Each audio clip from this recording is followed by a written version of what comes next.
How has everyone been? I know we're gonna get into it, but Hello.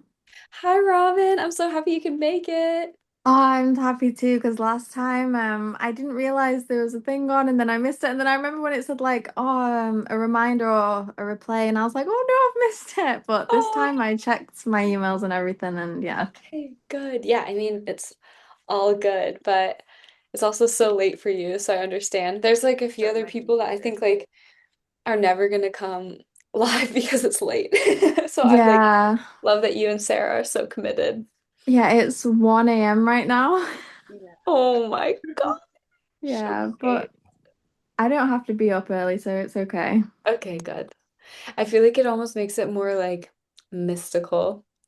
Yeah, it's because I'm like making my tea, getting everything ready, and I love Yes. nighttime anyway. It's like quiet and I can just do my own thing. So, yeah. I love it.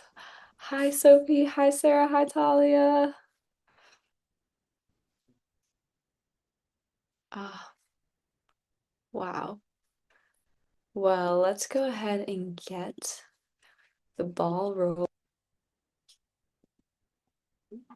Okay.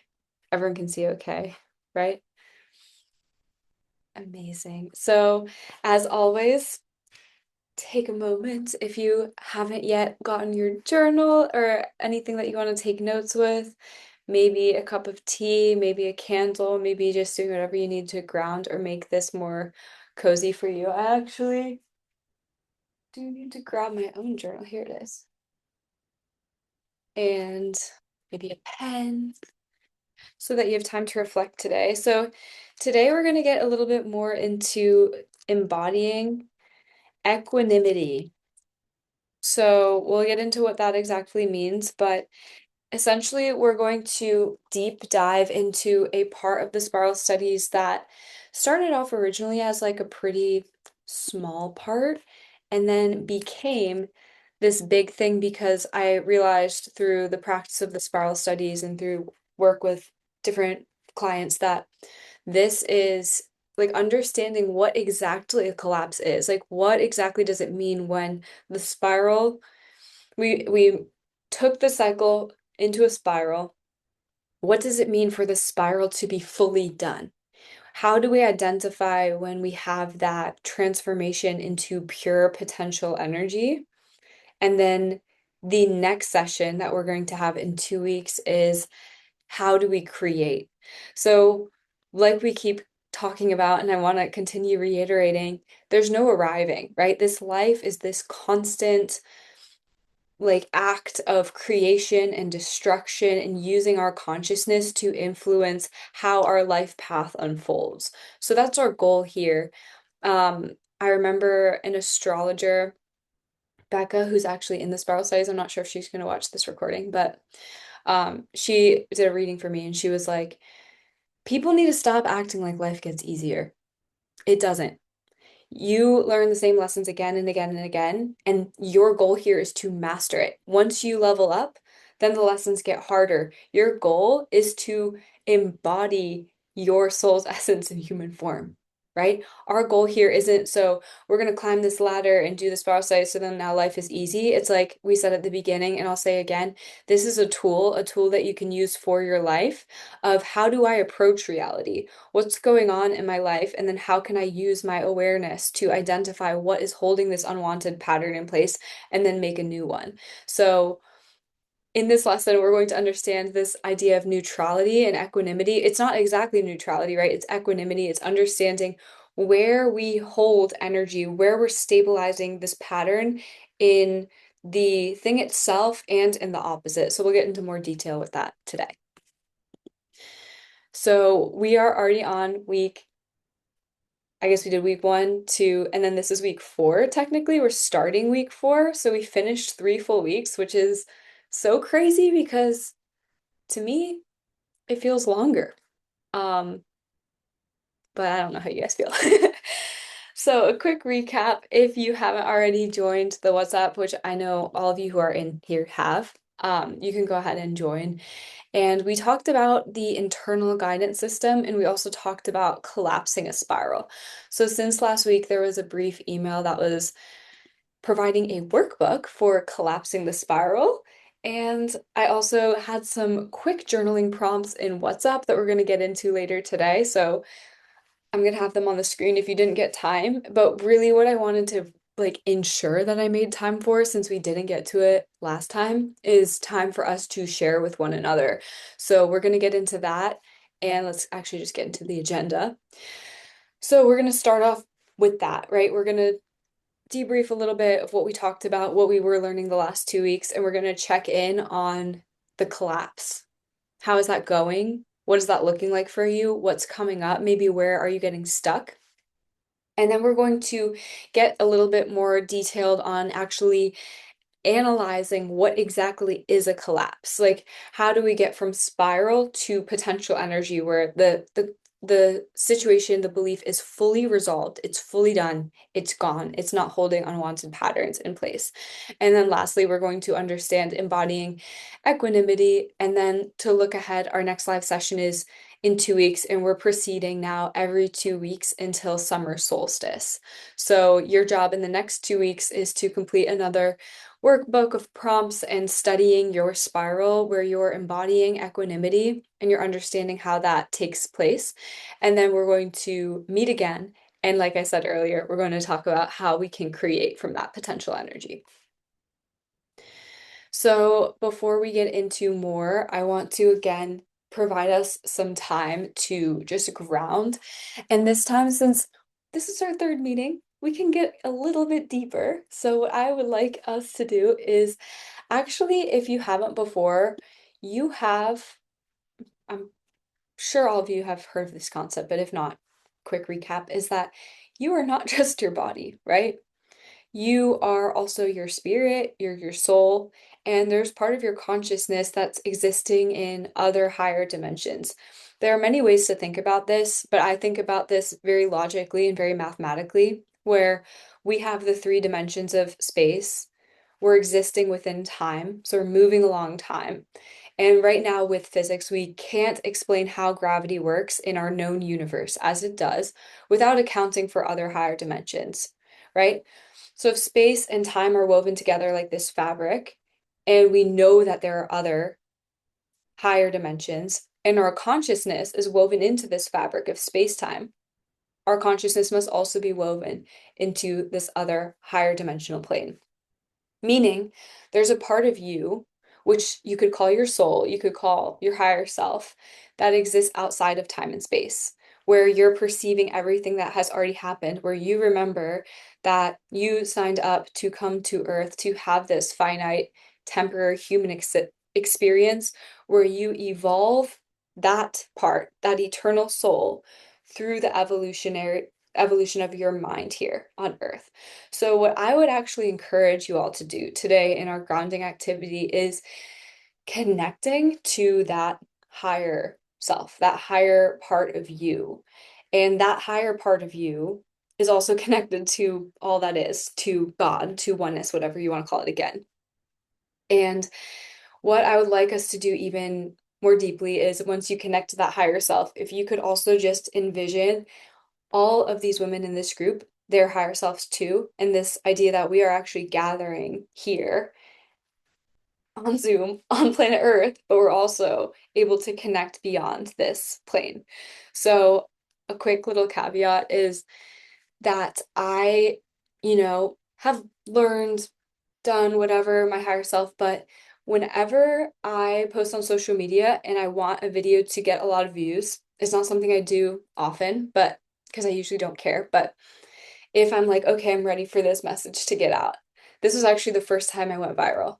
I sit down, I go into a meditative state, and for me, I like imagine my energy being sent upward in a straight line to that higher self. And it's like you can almost like feel like almost like getting plugged into an outlet, like you make that contact.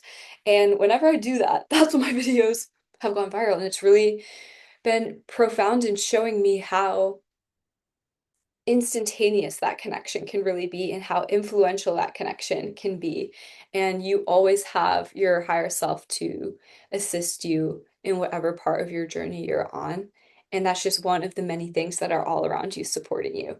So I know it can be uncomfortable to bring up more of your unconscious beliefs into your conscious mind. So let's make sure that we're tapping into the body, our higher self, and our physical body, our internal guidance system, so that we are understanding how safe we are in this experience and how provided for we are in this experience. So if you could just join me finding a comfortable seat and finding, if you can, maybe a cross-legged position, or maybe both of your feet flat on the ground, whatever feels most comfortable.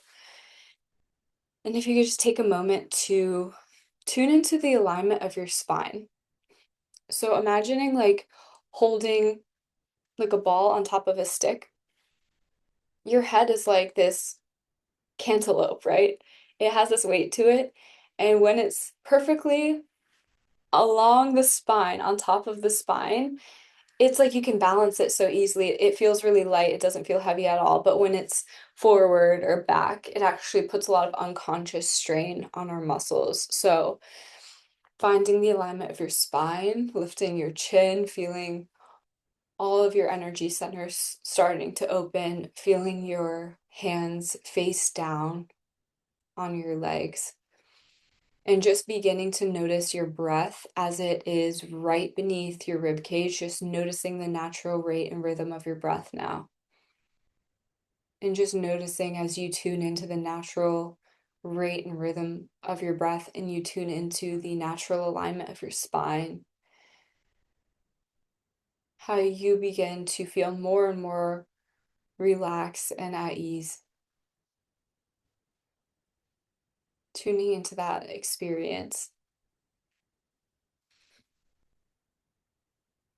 And as you draw your awareness to your breath and to the sounds of my voice, you can find yourself growing more and more relaxed, finding your muscles beginning to let go of any tension they might have been holding on to, and noticing as you draw your awareness to your breath right beneath the rib cage, understanding that your awareness is just allowing your body to go deeper into the parasympathetic state, noticing how your breath maybe naturally shifts. Maybe you take a deep breath in and exhale, allowing your exhaling to lengthen. Maybe you do it again. Maybe you take a sigh of relief. Maybe you begin shaking your hands, your arms, your shoulders, moving your neck, taking whatever movement you need just to begin to drop back into the body. And just beginning now, imagining a ball of white light hovering just above the crown of your head. And on the count of 10, this light will be completely covering the entire body. But for now, it's just hovering over the top of your head, noticing its color, noticing its shape, noticing the quality of this light. Is it brighter from the outside or from within? Does it have layers? Does it have any sort of texture? And one, it drops over the crown of your head, melting like an egg cracking, melting light over the top of the crown of your head, two, over the back of your head. Your scalp relaxes, your forehead relaxes, your eyelids relax and grow heavy, your cheeks, your jaw, your tongue, the roof of your mouth, the back of your throat. Three, dropping down the front of your neck, over the front of the chest, down the arms, down to the elbows, down to all 10 fingers. Four, dropping all the way down the chest. Five, down the back of the body, all the way down into the hips, both sides of the body. Six, seven, eight, all the way down to the knees. Nine, 10, all the way down to the soles of the feet. Tuning into the sensation of your entire body being completely covered in this white light, and placing your hand over any part of the body that you feel called, maybe over the heart, maybe right beneath the rib cage, maybe one on each part of that body, maybe over your lower stomach, and just tuning in naturally to the subtle movements of your body completely covered in this white light, noticing as your body relaxes even more deeply, Notice what a yes feels like in the body. Notice the yes. Notice how the body changes, the posture changes. Yes. Scanning over the face. What does the face look like when it's a yes? Yes, that is aligned for me. Yes, that is something that I desire. Yes.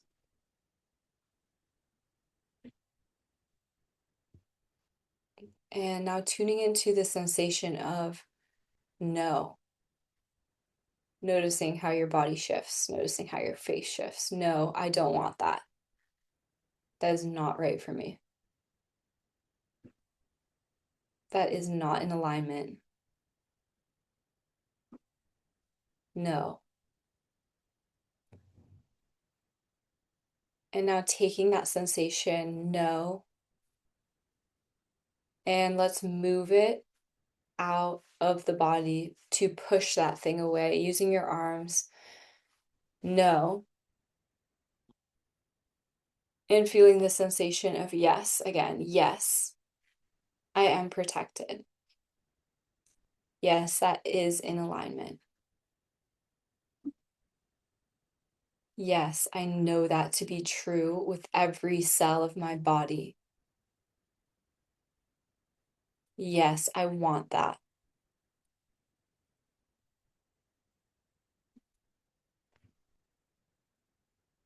And just placing your hands over your body again and saying in your mind or out loud, I am listening to you. I trust you. I'm protecting you.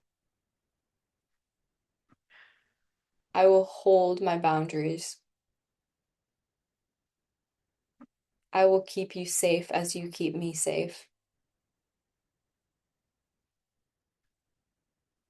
Yes.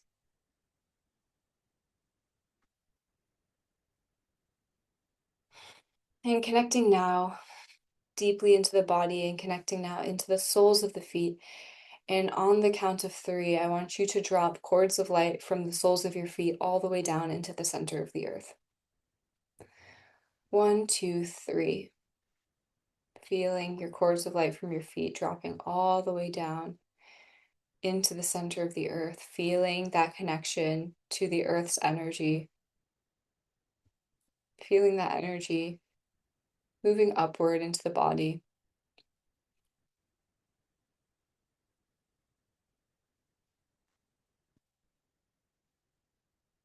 and sending your gratitude from your heart to the earth. Thank you for providing for me, for protecting me,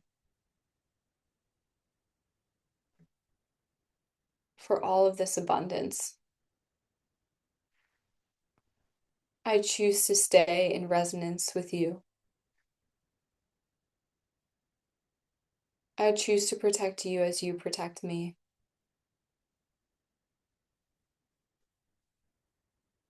And now just tuning in to your location here on the earth, on planet Earth.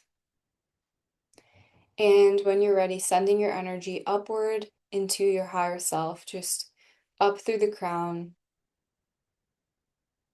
up, connecting to the higher self.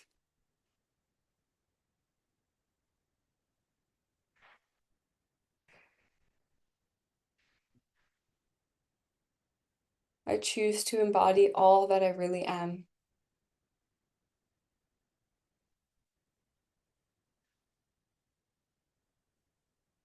I choose to allow you to change me into more of myself.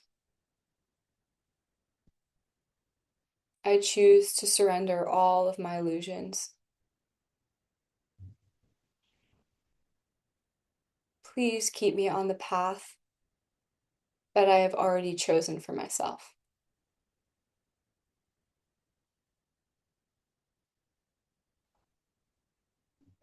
And from this place of connection with your higher self, remember your vision for the entire world. What could the world become? What is your dream for this planet? that you are stationed on. And remember that vision, hold that vision in your mind. What could it be like?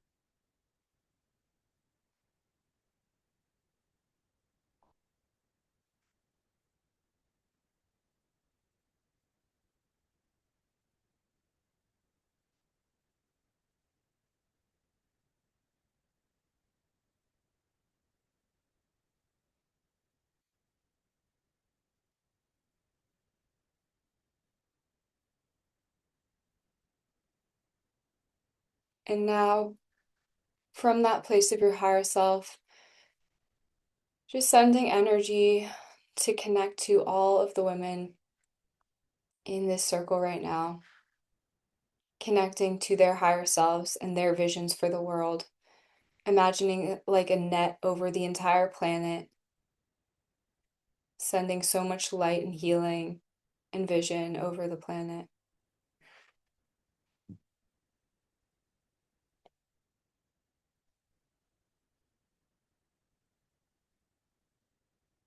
It is possible.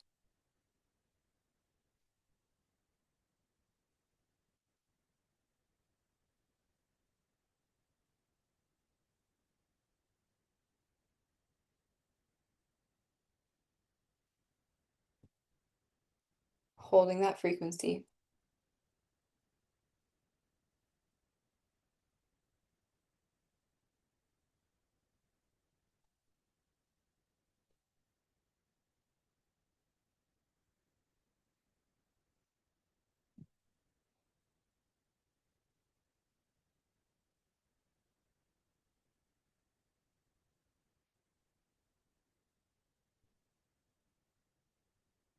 It is possible, otherwise, your mind wouldn't be able to imagine it.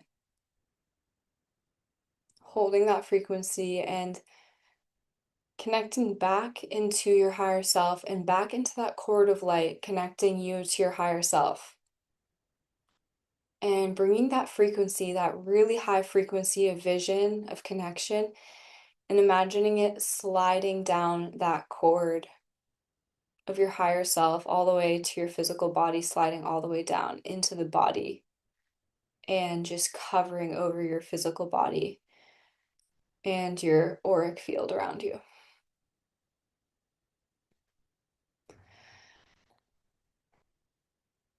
And grounding all the way down to the feet and taking that frequency and plugging it all the way down, the soles of your feet, all the way down into the middle of the earth. Connecting to the spirit of the earth to hold that vision too.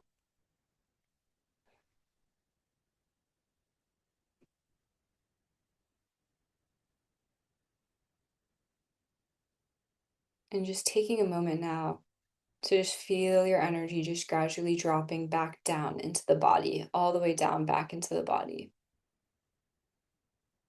In your head, your shoulders, your arms, your hands, your chest, down to your hips, down your legs, down to the soles of your feet, feeling your energy drop down. Really tuning into the soles of the feet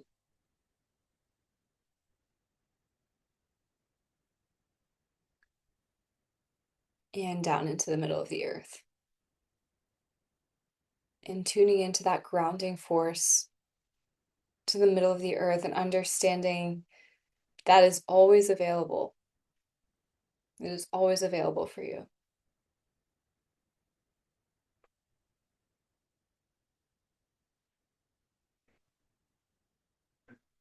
And just setting an intention now to continue to receive whatever message you were supposed to receive today, maybe placing your hands face up for receiving. Just opening yourself to whatever messages need to be received right now.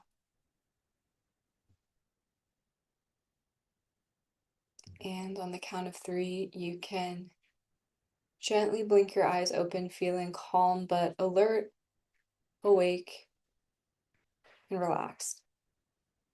1, 2, 3. And just taking your time, maybe to take some motions and looking around the room and just noticing how your perception has changed after that grounding.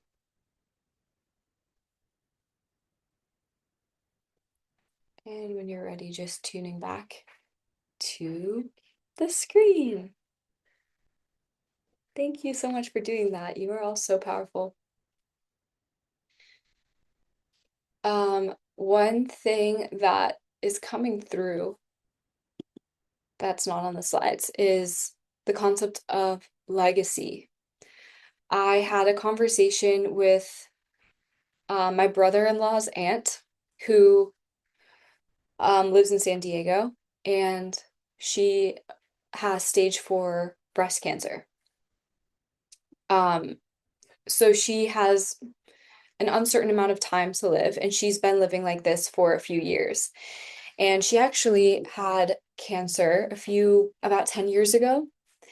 And she told me this story, and I want to share it with you because it's true. Life is short.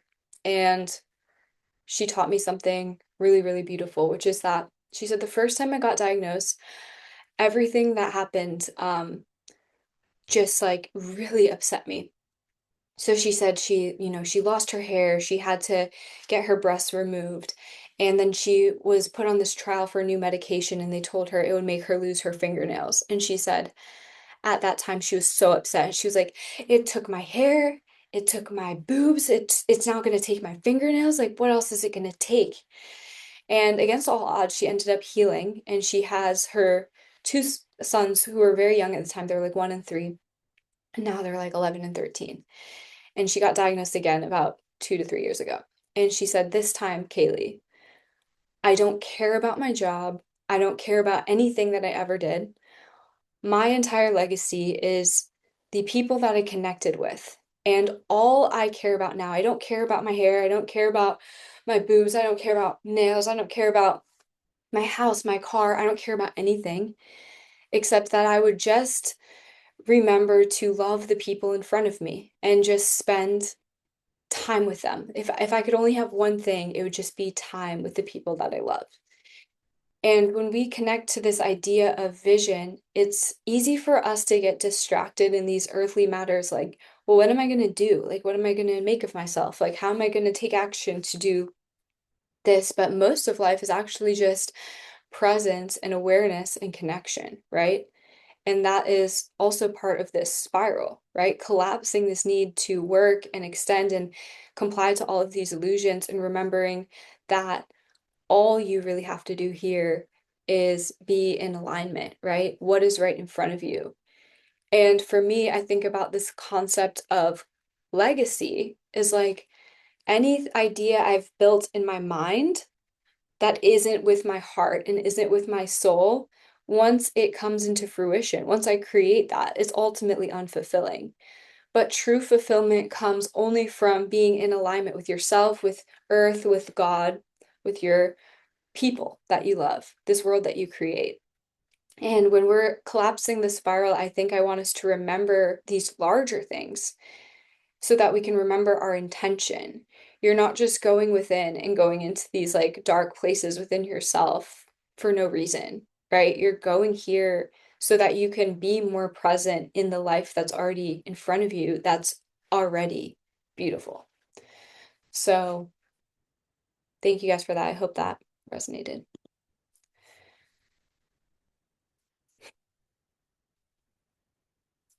Oh, let's see, there's something in the chat. Oh, thank you, Robin. I'm glad it resonated. Thanks, Sarah.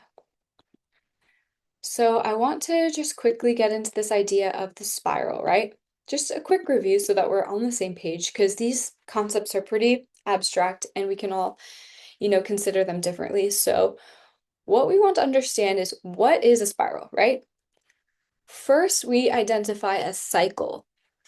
So a cycle is something that's repeating, right? So this is like a planet orbiting the sun. So let's think about Jupiter, for example.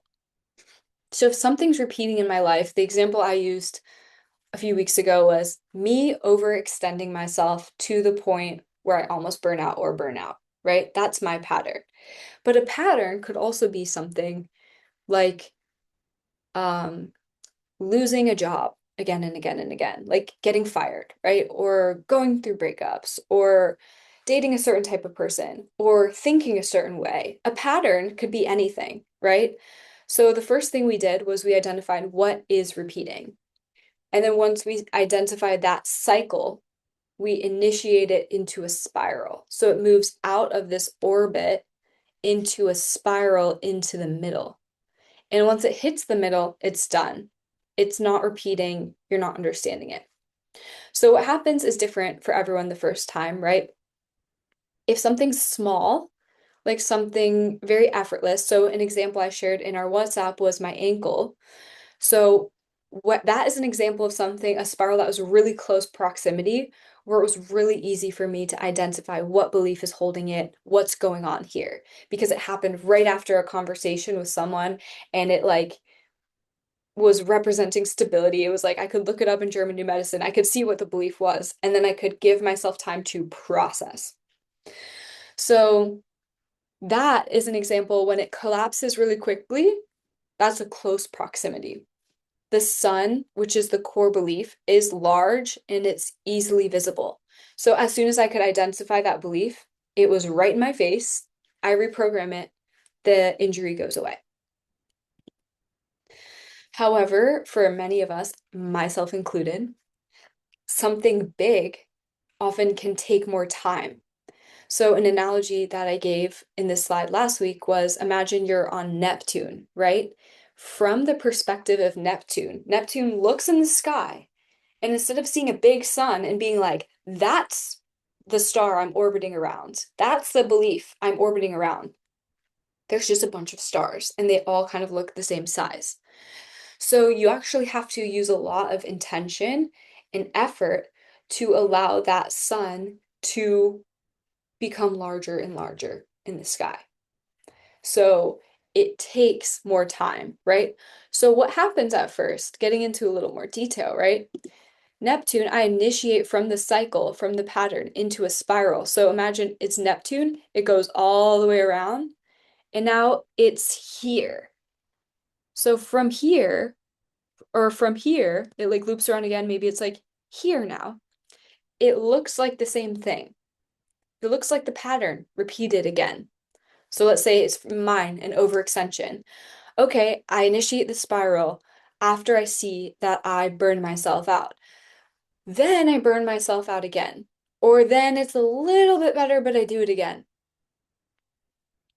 That's a representation of my inability to say what is the true deep, deep, deep rooted thing that I'm orbiting around. So this is analogous to a core belief is distant. Oftentimes, these distant core beliefs, just like the sun has so many planets, a whole solar system around it, these deep, deep, deep core beliefs can have a whole freaking solar system of patterns that are all stabilized. So it can be a little bit intense and maybe even chaotic to initiate those outer spirals. So imagine I'm starting with Neptune. I'm studying this. Boom, there's Uranus. Oh my God, there's Saturn. There's Jupiter. And then it's going to even take me months to see what these little planets are. That's an example of what's kind of more accurate for many of these spirals that we're working through. Okay? So, in summary, if it's small, that is close to the belief. If it's quick. If it's complicated, hard, the pattern keeps repeating, you got to keep studying it, right? So, like I'm saying, it doesn't mean the cycle's continuing. You're going deeper inside. Confirmation, something falling on the ground next to me. Um, this requires the cultivation of awareness to continue approaching the core lesson inside. So, what we want to do in this session is we're studying. what exactly is the pattern? What, like, heightening that awareness. And then we can continually adjust our nervous systems to identify and transform these deep, deep, deep rooted beliefs. So, um, I'm trying to think if I should share it now or what slide is next. It's kind of hard to see. Yeah, I'll share when we get to the right slide. But the spiral always works because it's a balance of forces, right? So all you have to do is continue to apply intention and awareness to allow for the full collapse. Increasing that intention and awareness, like let's say you go through the workbook again and again and again, that can increase the speed as the collapse. But not just the speed, I also want to add it can increase the organization. So let's say you start a collapse. I'm speaking from experience, by the way, and it's something really uncomfortable to look at, and you really don't want to look at it. So you just start the collapse, you set that intention, don't think about it. Sometimes that can actually allow more things to kind of like appear and spawn into your field because you started that collapse. So it's going to show you what's going on here. So I recommend continuing with the intention you already set. You decided to collapse that spiral 2 weeks ago. Continue with that intention, see it all the way through because it will happen no matter what. You get to control how organized and how coherent that collapse is. And then that also allows you to say, okay, well, what do I want to do with this energy instead? Think about like, you know, those water slides that are like those tubes, like or like a drain. When something's spiraling around a drain, and then at the very end it's like spinning, spinning, spinning, spinning, spinning, spinning, and then finally it goes in. It can be like that too, where it's like right at the end, things heighten, they intensify, intensify, intensify, and then it's collapsed. But are you going to apply that last force of awareness? Are you going to look at it? Or are you just going to allow the drain to circle, right? You get to choose and choose the path of peace when possible. So here are the prompts that we started in WhatsApp. I want to be honest, I want to hear from everyone. You don't have to share. This is your experience, but I would love to hear from everyone.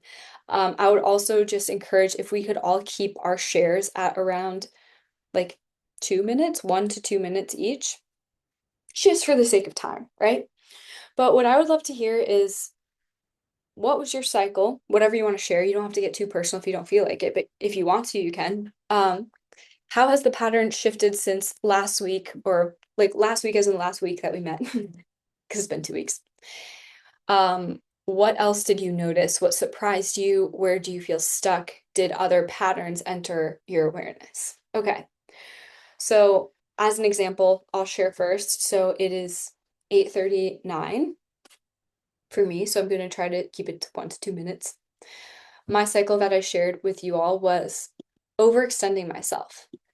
To be honest, to be so transparent with you guys, I'm always going through this spiral studies, right? Doing it with people. Every time I do it, it's an initiation. So in my little head, I thought, oh, this is gonna be an easy one. Like that's just gonna be so chill. It's not gonna be uncomfortable at all. That was not true. So I have been studying the very deep discomfort of understanding that it comes from several different things. It manifests in several different ways, including a lack of self-worth and valuing my energy as just an essence, right? It comes from very, very deep conditioning. So since last week, I have been conscious of my pattern to overextend myself. However, I have still been overextending myself. Um, However, my internal state has shifted and I have been overextending myself a lot less. That has brought other areas into my awareness, such as my overextension is a symptom of other more uncomfortable patterns that I am unwilling to face. That kind of summarizes what surprised me where I feel stuck. Um, but I guess where I feel stuck is like I guess I don't fully feel stuck, but I feel stuck in like the sense of my time is like legitimately um there's a high demand on my time being a full-time naturopathic med student and then running my business. So there's an element of like, what decisions do I have to make to step back? Oh, but a big thing is that I ended up finding a way to have some of my lecture classes be online. So it gets rid of my commute for a few days out of the week. So that's a big shift too. Okay, so that was about 2 minutes. And next, we could just do like calling on people like last time, unless you don't want to share. But if you don't want to share, you can just say like, just pick the next person. Okay. So I'm gonna pick Talia. Thank you, thank you. So mine is just continuously change, and I just keep trying to remind myself there's maybe no arriving. It feels like almost when I get like feel like I'm more onto it, then I'm further away from it still.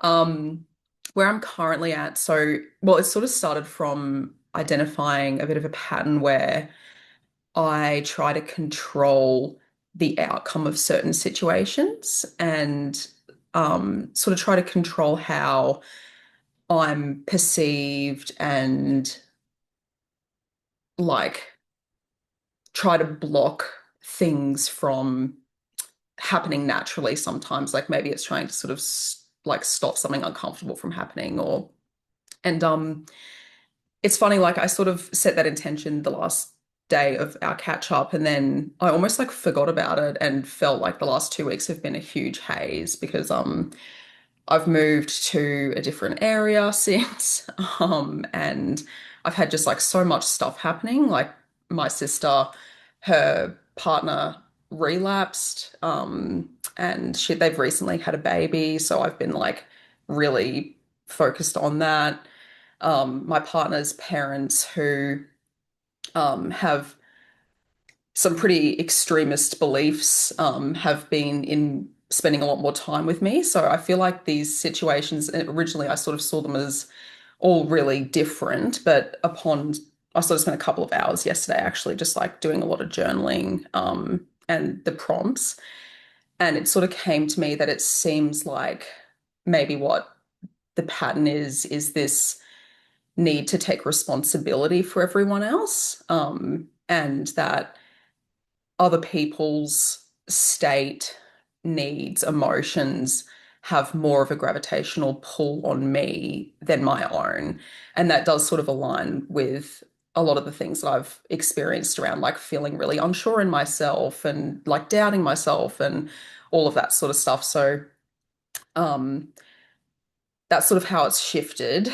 And a lot of the things that I've noticed, I feel like where I'm at now is just continuing to apply that intention so that it just continues to evolve and change. And I'm interested to see where it goes. But yeah, a lot of it is starting to make sense. I think, like, as a child, I think where it comes from, I had quite unstable adults around me all the time and had to do all sort of like the thinking and was the responsible person who had to, sort of tell temperature check constantly and see how everyone was and try to stop things from happening. So it's interesting, like seeing the negative side of it, but then also there's almost like a loss to it as well, where it's not like a sense of importance, but this idea of like feeling that maybe I have more of an impact over certain situations than I do, and just working on letting that go as well. So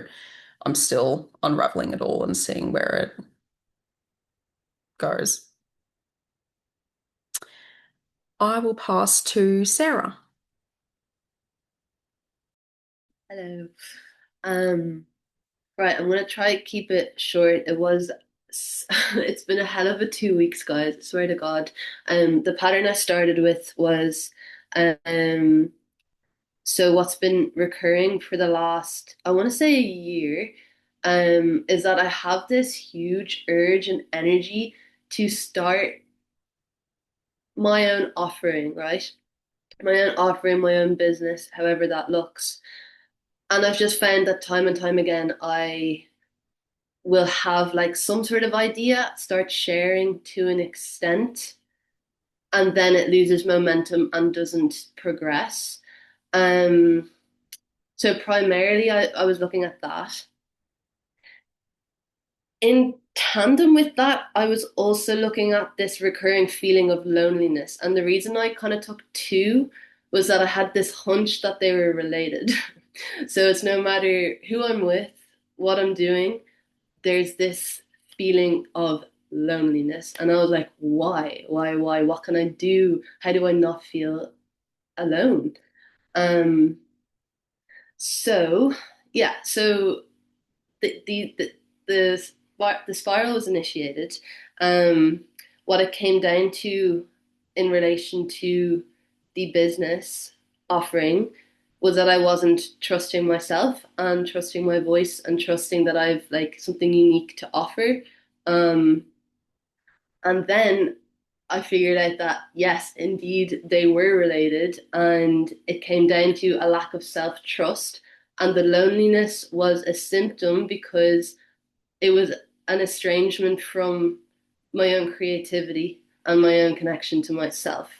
So it was not trusting again that I was able to do that and be creative and express myself.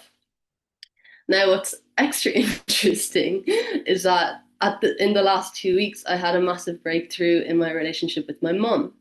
And I actually was looking at a spiral or looking at a pattern last summer when I did the spiral studies last summer. And it was to do with cultivating safety in my body and being grounded in my body so that no matter what was happening, I could hold myself.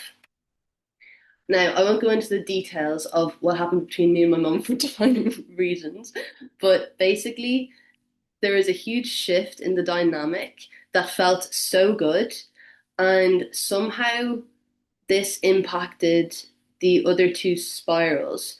And how I understand it now is that in order for me to be safe, feel safe creating and having the trust in myself to express myself, um, I had to be like my root chakra had to feel safe. I had to feel grounded in my body. I had to feel like I could hold myself.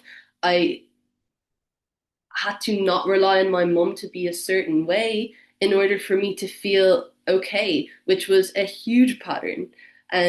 So it's yeah, the three of them are so interwoven. And honestly, like yeah, the last 2 weeks has been like whoa, like what's happening? And I kind of feel a little bit like, I don't know if it's ascension symptoms or what, but this weekend I felt like kind of virusy. And so I had a magnesium bath this evening and I feel a lot better. But yeah, so that's kind of long story short in a way, actually. Thanks for listening. Um, I'm gonna pick Julie.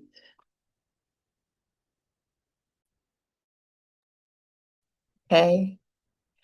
Um, yeah, yeah, I agree. The last 2 weeks have been intense. But the cycle or my sort of like recurring pattern is saying yes when I know I should say no. And one thing I have noticed is just how deep it goes, like it's just connected. I feel like as I was writing all of my like the beliefs that I might objectively have, the list was just like super long.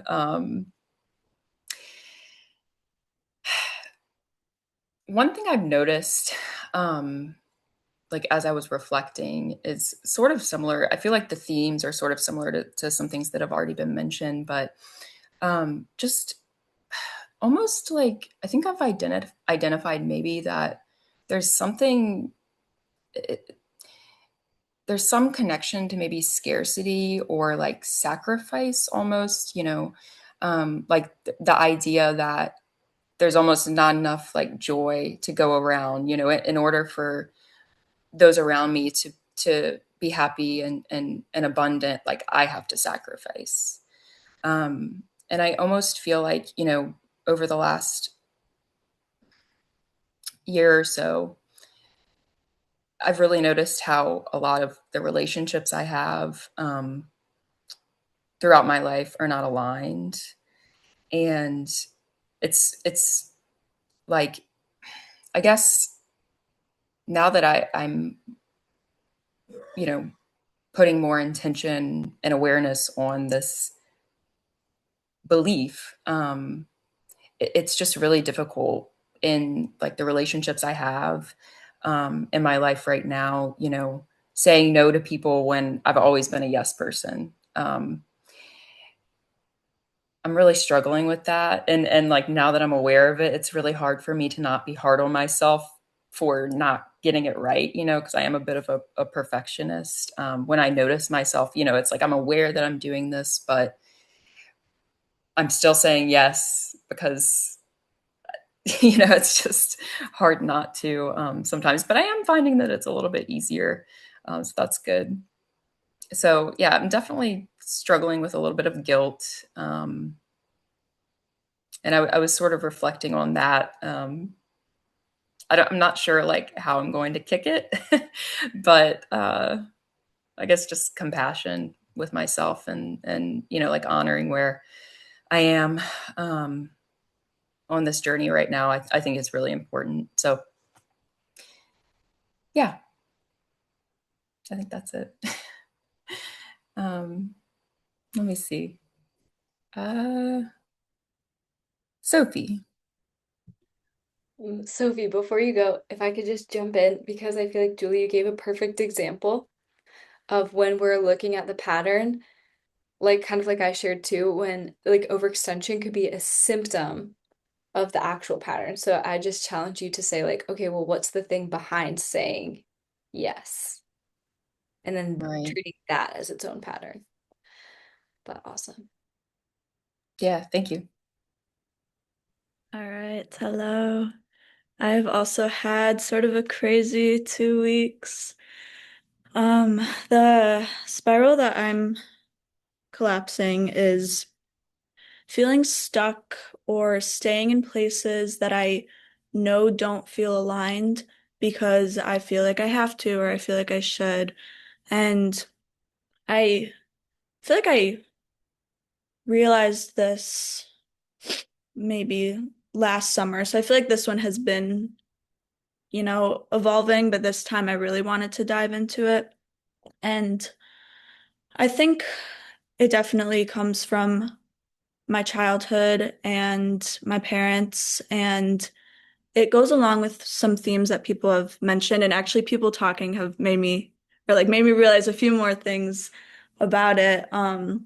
Like it definitely comes from a lack of trust in myself and my own feelings and valuing other people's feelings over my own and feeling like if I do what I actually want to do, then these other people are going to have things to say about it or whatever. Um, so yeah, sort of working through that. I feel like it's a pretty deep one. So, and related to a lot of other things, and a lot of other things have come up too. Like I feel like it plays out in my relationships with people, and there's been some stuff with that the past few weeks. And then I also got a flat tire last weekend, and I feel like that's like literally a physical manifestation of being stuck. And there's been a few times that something like that has happened in the past like 6 months or a year. Like I've been physically stuck in a situation. And I hurt my knee last almost a year ago now, like last May, and the knees represent feeling stuck. So, and I still have issues with it. So, we're definitely still working through it. But yeah, those are my thoughts. Oops, I forgot I'm supposed to pick someone. Okay, I'll go to Alice.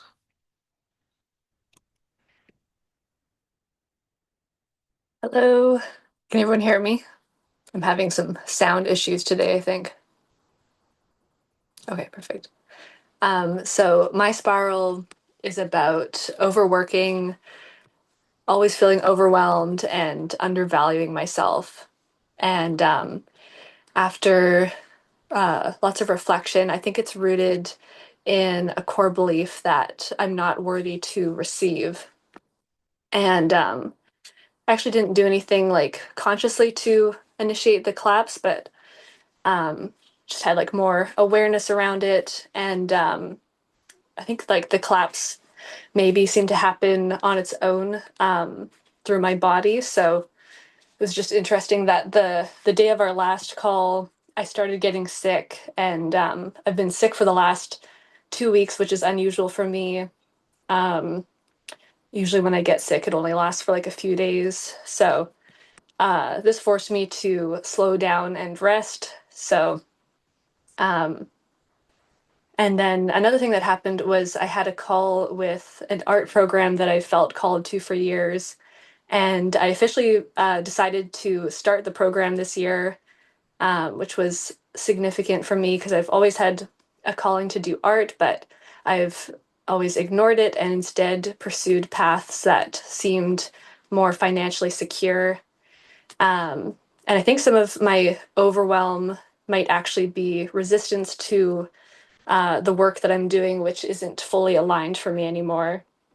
And so, in terms of how the pattern has shifted since my spiral started, yeah, I guess my normal busyness was harder to sustain when I was sick. So, I was forced to slow down and receive rest.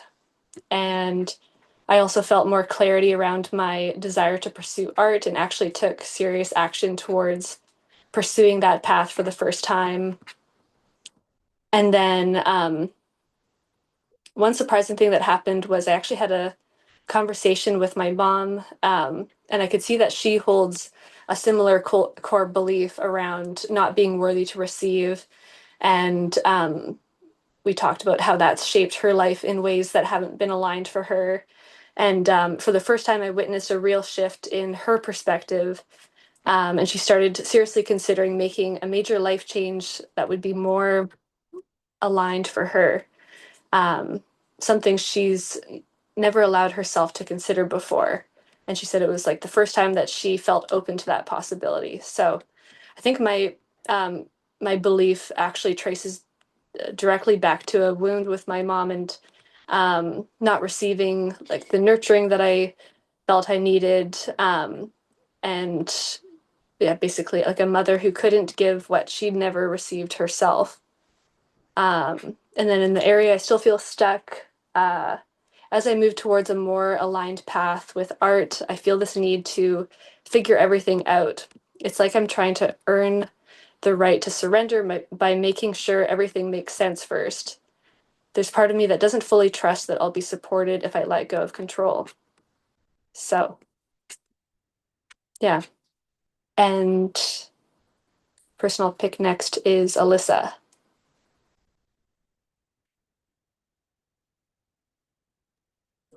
Hi everyone. Oh, can everybody hear me okay? Okay. Mine is pretty personal, but I've been deciding if I want to share it. I think I'm gonna share it. Kaylee knows what it is. My heart is pounding. Well, 2 years ago, I quit drinking alcohol, and it was a really big deal for me. Ooh, I'm gonna calm down my nerves. I don't know why I get so nervous. But it was really hard. Like I was in it really bad.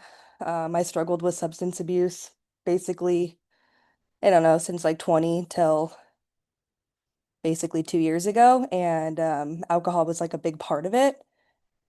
And both me and my partner are both sober 2 years, so it's just really like I wouldn't even be here right now talking to any of you. I'm such an earthly, like materialistic being. I don't think about God. I never have really, and so all this is very new. It's very, very new.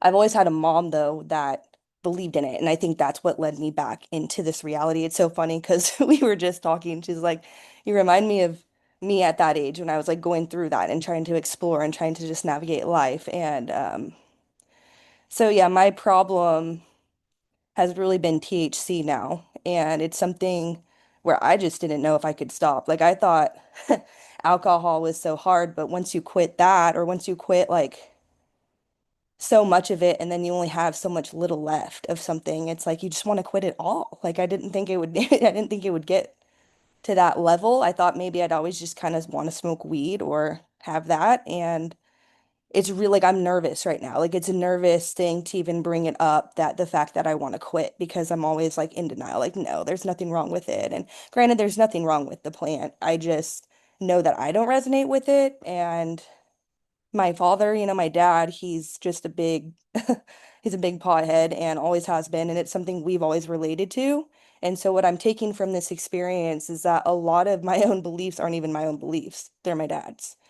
And it's just something that I've grown up with and around the house, and it was nothing really wrong, and it's not. It's just like for me, I want to be present more with my kids. Like that's going to make me choke up. And that's something that I've really gotten out of this. And it's incredible. Like I feel like I need it a lot throughout my day. And I'm at a point now, ever since collapsing the spiral, it's been every day since then that I don't need it until like nighttime, like before I'm going to bed. And it's just to go through the whole day without it, honestly, you guys, like that's a huge breakthrough, obviously. And yeah, it's very vulnerable for me to share this. It's embarrassing for me, and I think that's why I need to quit. It's more embarrassing. Like some people are like, whatever, it's just, leave. But like for me, I'm embarrassed. So I think that's well, it is one of the core beliefs is like this is so embarrassing for me. And also, like I want more for my kids. Like I know I wouldn't want my kids doing this or participating in this or pray to God in their 20s. Obviously, they're gonna want to explore things. I just hope that like I can be where I need to be so I can be a leader for them. So I think that's all. But yeah, thanks for letting me share. And I think I'll pick um Ellie.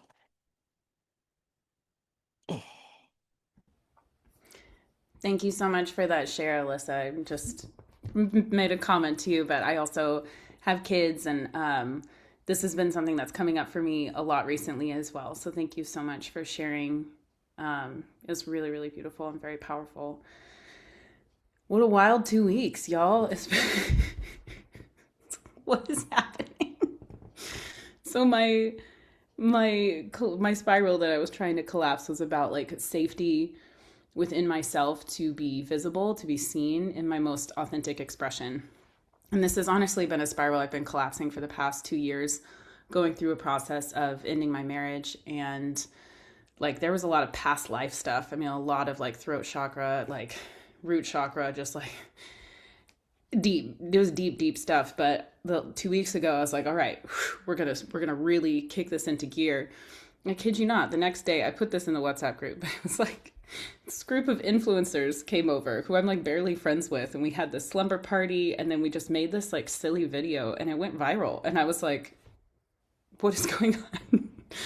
and and then I was like, okay, I'm just gonna keep posting some more videos that are actually real, like real things that I really want to say, and like watching those resonate with people. And then I was on a movie set all last week, all this past weekend. And then on the set, I like met this guy who me a month ago would have been like, oh, he's like way out of my league. And I guess he's not. I don't know. I'm like, I don't know what is happening, but it's been, the orientation I'm trying to have to it is like, of course, like breathing into it and like finding that safety and like anchoring it into my system. And then anytime I find myself be like, oh, this is so crazy, this is so outside my realm of experience, of being like, no, of course, of course, of course, of course, like of course this is happening to me, of course I'm like ending up in these rooms accidentally, of course these people are responding to like me speaking my truth in this way. It's just like, of course. And like I'm noticing that as I allow, is just like the release and the allow of it, and not the resistance. And the thing I channeled this morning was about that, is like the resistance isn't to the thing itself, it's to the illusion of control. Like we aren't getting out of this alive, right? Like we're not. It's like loss, grief, death, pain, rejection. Like this is inherent to the human experience. And yes, you bought that ticket because you're on the ride, you know? It's like this is a part of it. And we can't prevent it from happening, but we can like be in a state of allowing and non-resistance. And then as soon as you do that, then things are actually able to go in flow. And that's what I am really, really feeling right now. So I don't know where this is going to go, but I'm like trying to be available for the unfolding, you know, as we get to these like more dense, deeper layers of the spiral, and just be like, you know, it's a ride. Throw your hands up and be like, wee, you know, it's like, just let it be fun because it's happening. Whether, you know, you tell the story of like, oh, this is the worst, or it could be the best, you know, it's like you get to decide.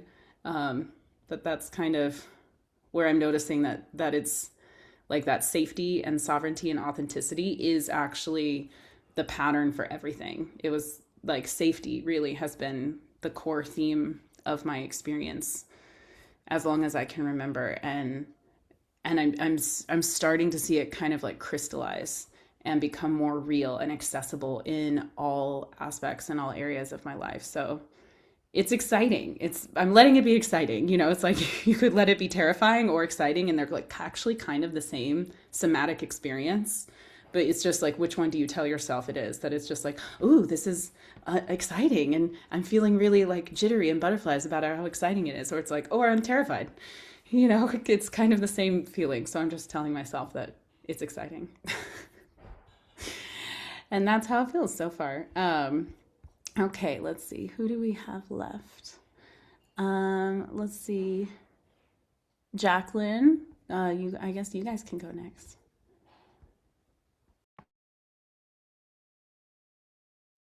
Hello. Let me see the questions. Okay, so for me, my cycle is continuously feeling shame. And the core belief around that, I narrowed it down to like not fe like inherently feeling like I'm bad or like I'm not enough.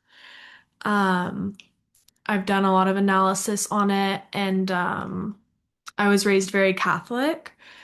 So that like very strict Catholic family in Texas, and that concept of like original sin, that like you're born with like a dark mark on you that you'll spend your entire life scrubbing and it never goes away. And then I asked like before sorry, it's our dryer going off, if you can hear that. You can turn that off. So then before I went to bed, like during these last 2 weeks, I was like, I feel like I see the spiral, but I can't see it like crystallize, like what really is it? And I had this like three-layered dream where I saw how the spiral is appearing in like multiple different areas and like layers of my life. And one of the layers was my maternal great grandmother, who I've never really thought that much about. And so then I called my mom and had a conversation with her, and to like learn all about this woman's life. And yeah, my maternal line like came from Ireland during the potato famine.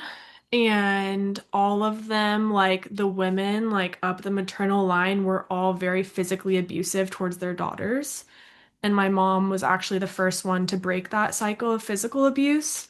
But it's almost like within my mind is still mentally abusing myself, if that makes sense. Like I have OCD, and so whatever comes into play.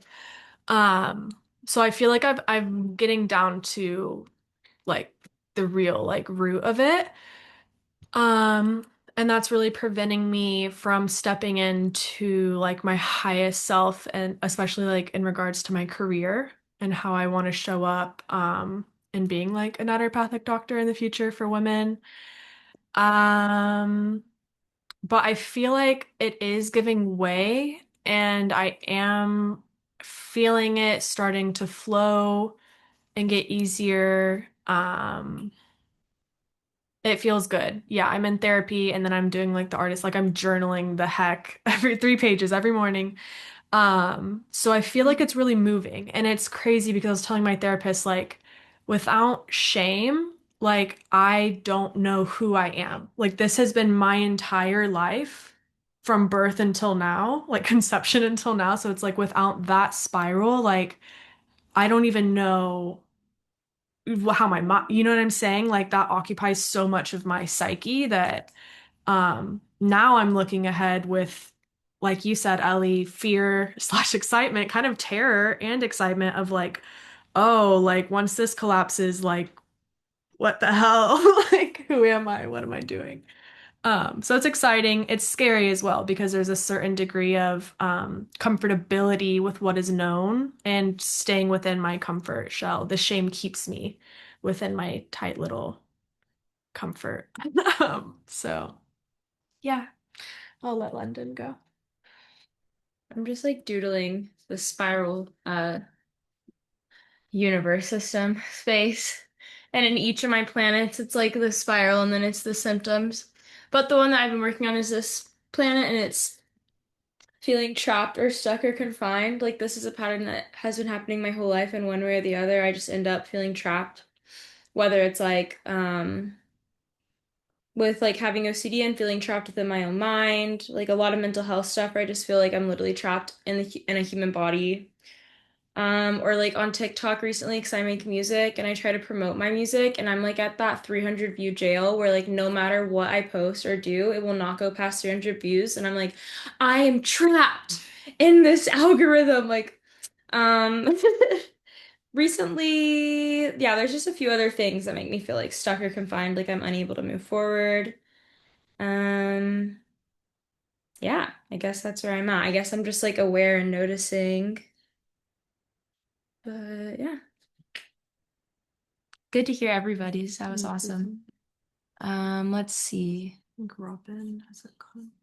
Robin. Hello. So with to be honest, I only went through the workbook like the other day, because I've had a lot on and just been like, yeah. But the spiral that I've been working on is I've always had this pattern in my life of like gaining and losing weight and like when I started to work on this in like unhealthy ways and like not feeling confident like in my body. And then when I started exploring this spiral, I also realized that like I'm using eating as like a coping mechanism, maybe to not feel my emotions or like to numb myself. And then that made me also think of like other ways that I'm like trying to almost like escape reality, which I've also had substance abuse problems. I've been sober a couple of years now, but it seemed like I just transferred it to one thing or another. Sorry, my cat's like crying if you hear him at the door, but yeah. And then this spiral, what was oh yeah, when I was like deciding what beliefs this person would have, it made me realize that I didn't have like self-worth or like I'm doing it as a way to like punish myself. So yeah, I'm just working through all this at the moment. What else did I write? Yeah, and that I don't have discipline, which as a kid I like grew up like my mom, I remember she was like non-disciplined, like we all kind of just did what we wanted and yeah, so I'm trying to like go through at the moment and teach myself that yeah, I am disciplined or I can be. I have the capacity to be and um, yeah. There's other stuff, but that's all I'm sharing for now. Is there anybody else that hasn't gone? Carla. Ah, okay. I nominate Carla then.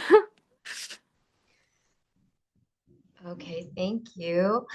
My spiral is unaligned relationships, misaligned relationships, mostly with narcissists, or people with addiction, like romantic relationships, bosses, all sorts of stuff. And it's been unraveling for a while, but I feel like I'm really getting to the foundation of it. And the last 2 weeks have been intense.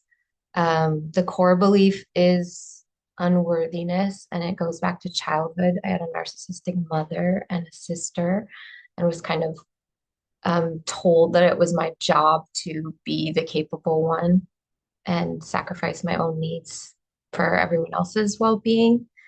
Uh, but the last 2 weeks have been profound because I had some body work and was able to work through some childhood trauma during that. And then I also ran into one of these boyfriends that I needed closure with. And it wasn't the good kind of closure with like hugs and apologies, but he was unkind to my son. And it was like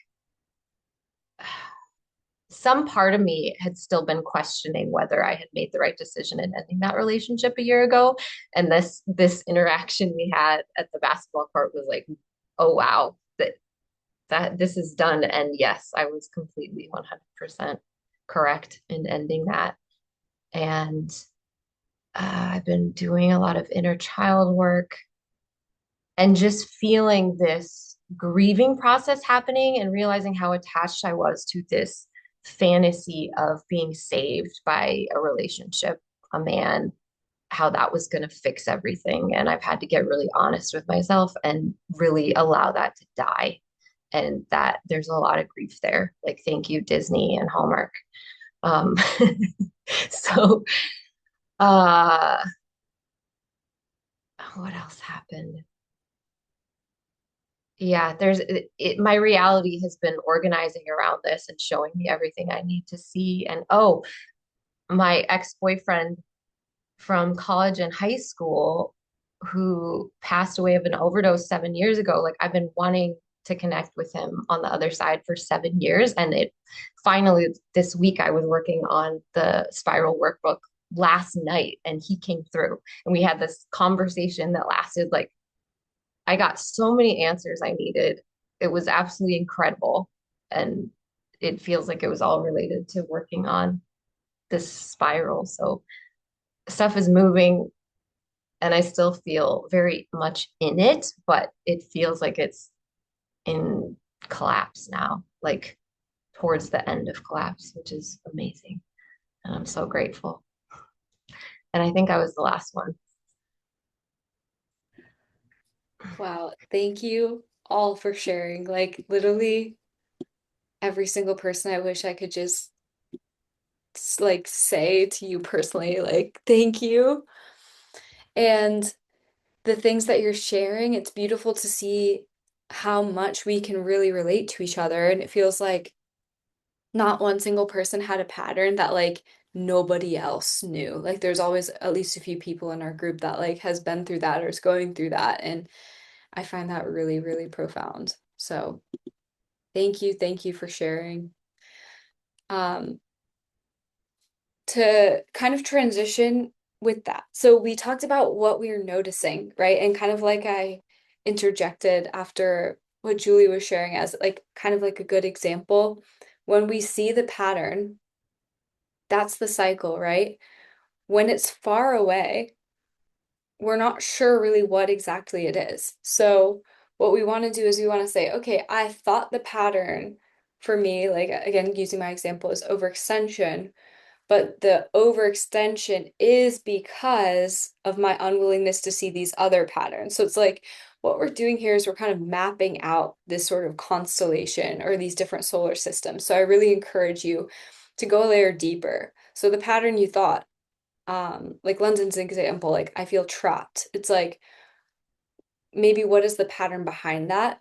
And then to the opposite, just as something maybe you could take note of, the opposite's also true. Maybe the pattern is I feel trapped. That is a big pattern. Maybe the pattern is actually specifically the 300 view jail. And maybe sometimes it's actually more helpful and it gets more momentum going to just take like the one small manifestation pattern and then use that to kind of get more awareness. So it can kind of go both ways. So what I want to encourage you all is like it will keep repeating until it's collapsed. So what we want to understand is what exactly is the collapse? Like when is it actually done? So what I usually identify when I'm collapsing something is it feels like a bodily release. Usually for me, I feel a sensation in one or more of my energy centers. To use an example from the ankle, it was like, I felt in like a full, it's hard to explain, but I feel like you guys have felt this feeling before, but almost like a full release, like a full opening. Like I feel like, oh, I got that out of my system. It also can look like I shared before, some when it's more intense and fast, it can look like physical, more somatic things. Like Sarah also shared in WhatsApp. Like it's like it can be somatic. But what I don't want us to do is kind of push up against the pattern in the opposite way. Or like sometimes when we expect it to be collapsed and we're like, all right, that's good enough, right? I set an intention to collapse that, it's collapsed. And it's not. And then we start to create, that's when the energy can get really resistant and stuck. Because think about it like spiraling into the middle.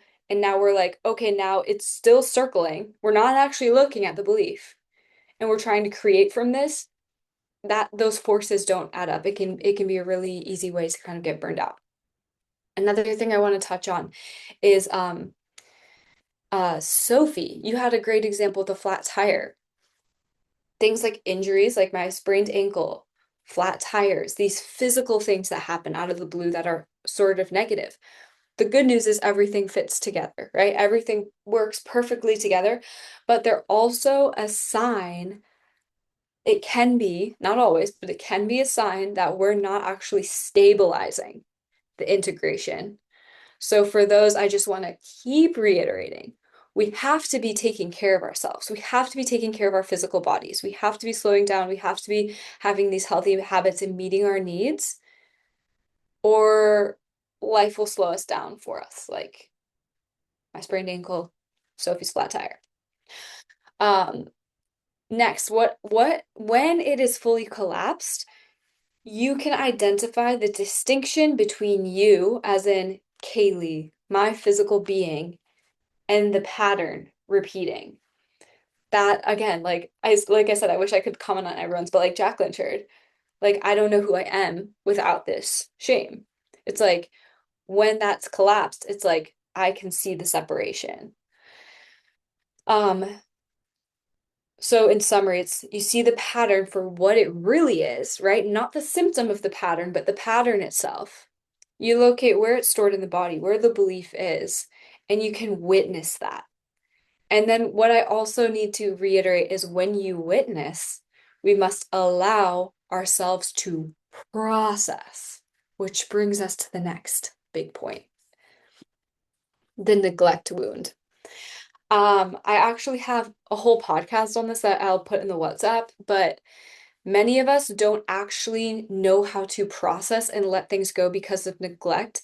Neglect is one of the most pervasive wounds in our modern society. I'm going to go off on a tangent because no one person should feel shamed for this. No parents, none of our parents, because they're a product of their environment as well, right? They're a product of their society and their conditioning, right? It's a whole structure that's set up for separation, which results in neglect, even from childhood, even from being a baby and feeling separation from your mom before psychologically you can identify that you are an individual being. Babies identify themselves as the same as their mother.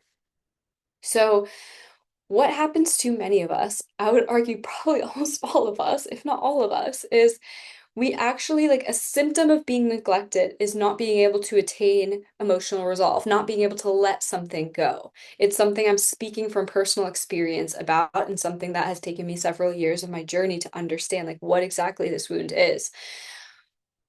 This comes from, again, that early separation and that inability from that trauma to distinguish the self versus the non-self. So, what I encourage for neglect, I will, now that I'm saying this out loud, I actually want to specifically add this to the email, a neglect activity. What I want everyone to do is to parse through every single area of life and identify where you neglect yourself in every single area. So it's like maybe with I'm not going to go on tangents because we're short on time, but understanding how neglect affected you and your ability to process, and then understanding where you are perpetuating that wound by neglecting yourself, that can alone create so much safety to allow us to process, to kind of provide that safe container for us to process within, to then allow things to collapse, right? Because if we don't have that stabilization, it will not collapse cleanly. Next, with journaling, um, actually, again, like Jacqueline said, writing it out, externalizing it, writing it with thoroughness, like writing out kind of like almost as if you were a child complaining to your mom, right? Now, as adults, we're like, I'm not going to complain about that. Like, I'm not going to whine about it. No, like, I want you to cry and be like, in your journal, like, and you can light this on fire and burn it after if you prefer. That can be really cathartic. But like, I feel like whatever, going on and completely unfiltered. And next, allowing yourself to externalize your emotion. So a practice, it's actually a fun fact Abraham Lincoln did, a random fact I know, is he would write letters to people and he would fold them up, put them in a letter, and never send them. So there's like a famous story where he had like an army general and it was like an easy battle against the Confederate soldiers. And like they had it in the bag, and the army general messed it up and they lost the battle. So this guy was like a complete idiot. Like he should have lost his job. Abraham Lincoln's pissed off. Everyone is. He writes this letter and he's like, "You are like fucking dumb." Like goes on and on and on. And it's like the meanest letter you've ever seen. And they found it folded up after he died. He never sent it. So one thing that can be extremely cathartic is if you're struggling with something, if something is the root, like for me, when I twisted my ankle, it was like a conversation I had. I wrote a letter to that person that I would never send to get it out, to process it. And then I felt that expansion, I felt that relief, and I processed the overextension of it too. And then it like literally reversed. So that's another just mini example. Next is actually sitting with the feeling. How long did your parents sit and be present with your emotions? I don't want to talk about it. But if you're anything like me, probably not a long time. Sit with your feelings. Just sit with it. Just be present with it. And it doesn't last forever. Our lack of presence with our emotions is what causes them to loop and feel eternal. All we need to do is give that presence, that container, and it moves. Emotion, emotion, energy in motion, it moves. So if it's not moving out of you, it will move in a circle inside of you. Like, it's kind of tangential to like samskaras in Hinduism, which we'll get into later. I wanted to do this activity again, but it's not destiny, so I think that's for a reason. Maybe we'll circle back later. But to touch on embodying equanimity, we are going to get way deeper into this in your workbook before next class. So I would actually advise if you guys could map out times in your schedule, ideally to kind of go into it more like maybe sooner before our next class, because this is one thing that can take some time to sit with and study. And then that can allow kind of the ripple effect of your spirals of collapse so that you have this kind of like resolve before we get into the next lesson, which is creation. We don't create within the collapse, but we want to kind of keep the energy flowing, and there's always energy to create from, even if it's not within the same context that we're collapsing right now. So equanimity, if you just look on Google, what it says is a state of calmness, mental balance, even-mindedness. It's one of the four abodes in Buddhism. And it is actually how the spiral collapses. This is the last step. So once the spiral is initiated, we have our intention, we have our awareness, this is where it collapses. And I believe and I teach that it is through understanding where you are positioned at both sides of the circumstance, both as a victim and perpetrator. This can already be a little bit touchy, right? Because all of us, unfortunately, on planet Earth, have been victims, right? We have all been children. We have all been unable to protect ourselves, right? But now, as adults, as people who are conscious, we need to identify where we can be our own perpetrators, where we give ourselves the experience of victimhood through the unconscious mind. Let's get more specific and go into a deeper analogy. So this analogy, again, analogy rooted in the law of analogy, which is that truth is not monodimensional. Truth can be applied to every domain, just like the spiral. At the middle of the spiral, we have that belief, right? That center. Belief, like the sun, made of particles, right? What we want to understand to collapse the particle, right? The star that's holding it in place, but this is going to be now metaphorically a particle. Every particle in quantum physics has an antiparticle. So without getting too into the weeds, what this is you have, let's say, I have 2 pens here. Let's say you have a particle, and this is the antiparticle. I wish I had a second pen that was exactly the same. So imagine these two are exactly the same. So what happens is these are the exact opposite. So they have opposite charge, opposite spins, opposite charge, opposite quantum numbers, and the same mass and the same spin. So they're like two things, you can imagine them going the same way, but they are, one's positive, one's negative, okay? Particles all exist within fields, and these fields contain symmetry laws. So we're getting into the idea of symmetry that is preventing the collapse of the one thing. So let's say that a particle and an antiparticle meet. These two things meet, they disappear. Something called annihilation occurs.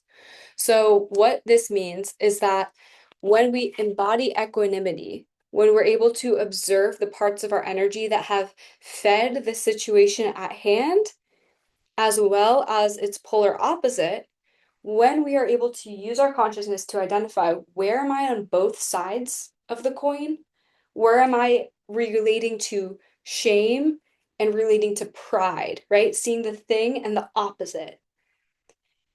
How am I the victim? How am I the perpetrator? Bringing that alone, that awareness brings those particles together and it disappears. That is the collapse. So as a sort of closing reminder, we must remember that spirals move in layers. So we have to continue engaging with the collapsing the spiral system as patterns repeat. And that act of continued intention and awareness move you through collapse. But collapse is actually finalized when you reach equanimity and you embody both sides of the forces that hold the pattern in place. That is when the core belief can be fully witnessed and the pattern is fully collapsed. We kind of had to rush through the equanimity part for the sake of time, but I would love to just remind you that this a detail of equanimity and the metaphor of the quantum particles you can really sit with in the workbook that I'm going to email out to you, so we can get into a lot more detail and you can understand this kind of like metaphor applied in a deeper way. And as always, I would never suggest that anything happened to you for a reason. All I'm encouraging is that we're making meaning so that we're able to move forward with it, right? So I never want this to be misconstrued as anything is your fault, right?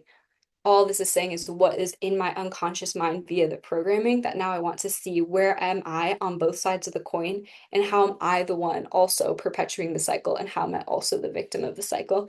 Far more detail in the workbook, but I will stay back like always with any questions. I have extra time. And last announcement is that I'm going to also be emailing out information regarding detailed office hours now that we have momentum and we have things that we can work through regarding the spirals. So stay tuned for that as well. All right, I'm gonna go ahead and stop sharing. And then again, if anyone has anything they